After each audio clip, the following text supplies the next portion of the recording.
character you should be building on your account right now. And yes, I'm talking about the little doll version, the one that Rexlin prefers over the big mommy version of her. But that's messy and besides the point, right? Today we're talking about why you should be building Herta, why she's a must build for your account, how to actually build her, everything you need for her, have the best teams for her. Because I do feel like even if you're not pulling for the Herta, which is a match made in heaven for Herta, she still works really well in a bunch of different scenarios, especially pure fiction and even in apocalyptic shadow, as you'll see in the background footage at some point in this video. Without further ado, let's go ahead and quickly talk about what she does, and then let's talk about the best build for her and go into more details on why you should build her at the end of the video. So guys, how does Herta work? She's a very simple character. She came in 1.0. She's a base character in the game, but with her being a base character, that doesn't mean that she is necessarily bad. The only thing I would say that's kind of a downside to her multipliers overall are not the best things in the world, but you can make up for that in the amount of times you're attacking the enemy. Also, her break and super break potential is not bad either, and honestly, she has found a lot of use cases in a bunch of different scenarios. So starting off with her skill first, what this skill is going to be doing, guys, is hitting every single enemy on the field. Then her ultimate move is also going to be hitting every single enemy on the field. But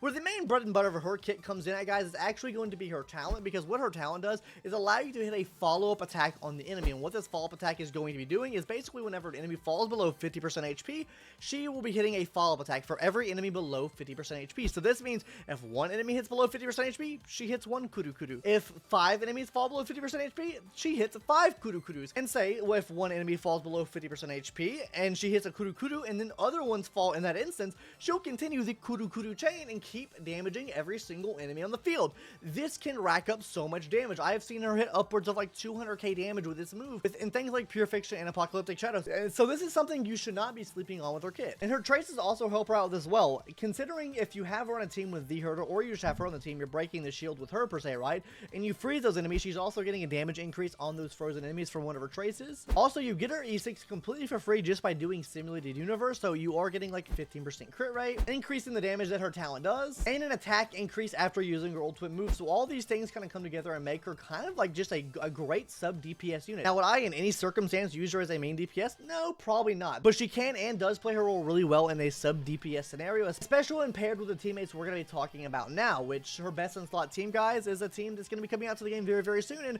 maybe a reason why you're watching this video. The Herta, probably her best in slot main DPS teammate you can run her with, right?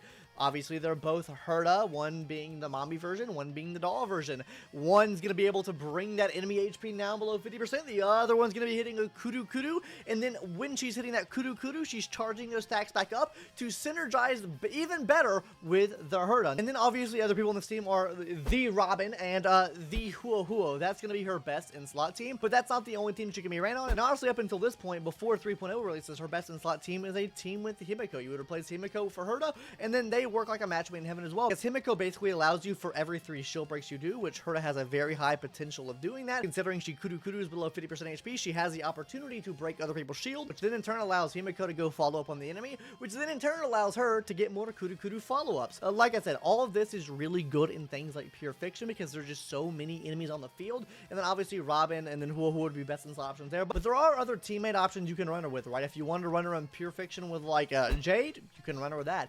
Honestly, if you want to run her in Pure Fiction or Apocalyptic Shadow with Rappa on a break team, you could do that as well. I actually completed this Apocalyptic Shadow using a Herta and Rappa on the same team together for Apocalyptic Shadow and clear with a pretty decent score at that. So, I mean, overall, this team can work pretty efficiently as well. As far as the other characters you can run with her in a support role, you could run Sparkle, you could run Sunday here, you could run Ruan Meta, you could run Harmony MC here if you're running her on a super break team. She just has a lot of different options as a sub DPS that you can really take use of. But the one emphasis I want to make here that we just mentioned, super break. She can work in super break, so if you needed an extra character for your Rappa to run in a super break team, if you want to run a dual DPS team, she works for that as well. But that's really all that I wanted to mention on the teams and the kit breakdown, so let's go ahead now and get into the nitty gritty. Now, the part you've been waiting for, what are her best in slot light cones? Starting off with her number 1 light cone, guys, the Jingyuan light cone. The Jingyuan mains are going to be pissed about this one because you're taking his best in slot and putting it on a little doll. Yes, guys, the Before Dawn light cone is going to be her best in slot. This is going to be giving her increased damage for her follow-up attacks and giving her increased crit damage as well, and a pretty big number of crit damage that. Number 2, guys, is going to be the Milky Way light cone. This is going to be her best in slot Pure Fiction light cone because this will be increasing her attack for every enemy that's on the field and then also increasing her damage dealt when breaking the enemy.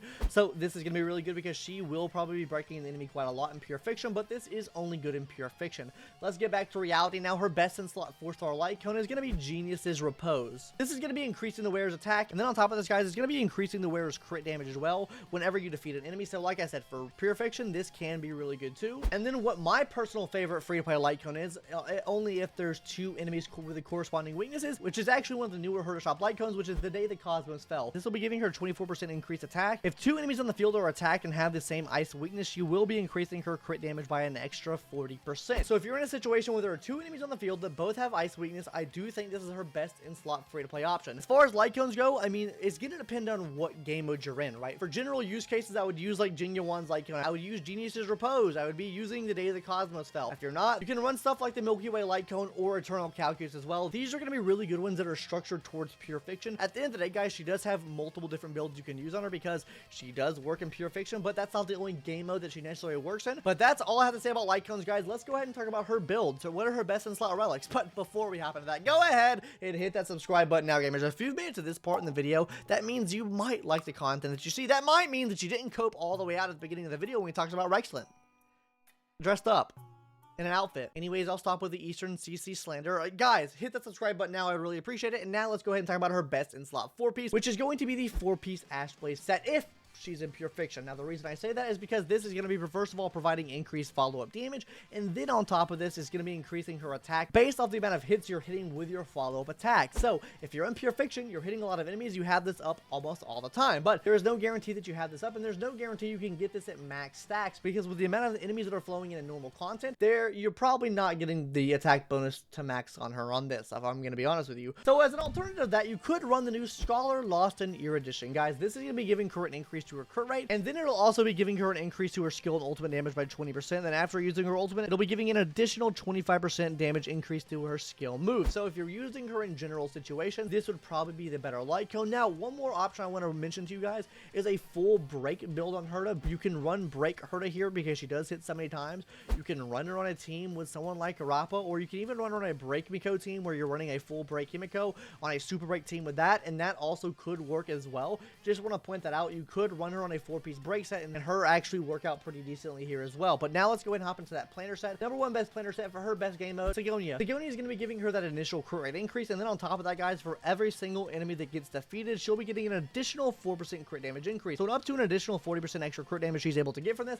This just works super well in things like pure fiction, but it's not the only option that can be run, though I do recommend this option if you only plan on using her for pure fiction. Her second best in slot here is going to be Duran, guys. Duran also is going to be playing off her follow-up attacks because basically every time she hits one, she gets 1 stack of merit.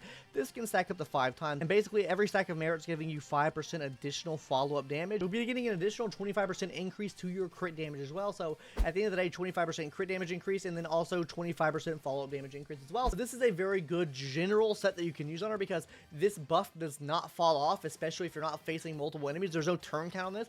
Whenever you have the buff up, you have it for the rest of the fight, and it's just really good to rock with this in general situations. Obviously, if you're running her break, you'll run a 2-piece Talia here so she can take use of the full break effect possible. It is if you're running her on a break team and only a break team. But now what I want to talk about, guys, is actually the main stats, substats, and recommended stats you should be aiming for. So gamers, starting off with those main stats first, on the boots, you're going to be wanting to either aim for attack or speed. On the body, it's going to be crit rate or crit damage. On the rope, it's going to be attack percentage, and on the sphere is going to be ice damage. Now, the reason I put attack or speed for the boots, this depends on what team you're running her in. If you're running her in a team that's completely relying on her follow-up, namely pure fiction, you'd be running attack percent boots here, so her follow-ups are able to do that much more damage. If you're running her in general use cases, speed is probably better. This means if you're not using her in pure fiction. Easy as that. Now, gamers, hopping to our best in slot substats, that's going to be speed, crit rate, crit damage, and attack percentage. As far as the recommended stats here, for speed, it's either going to be base speed, whatever the base speed you start out with is. Not really aiming for any speed numbers. This is if you're running her in pure fiction and you're not worried about that speed buff. If not, you get 134 and above, just like any other DPS. For crit rate, at least 70%. For crit damage, at least 140%.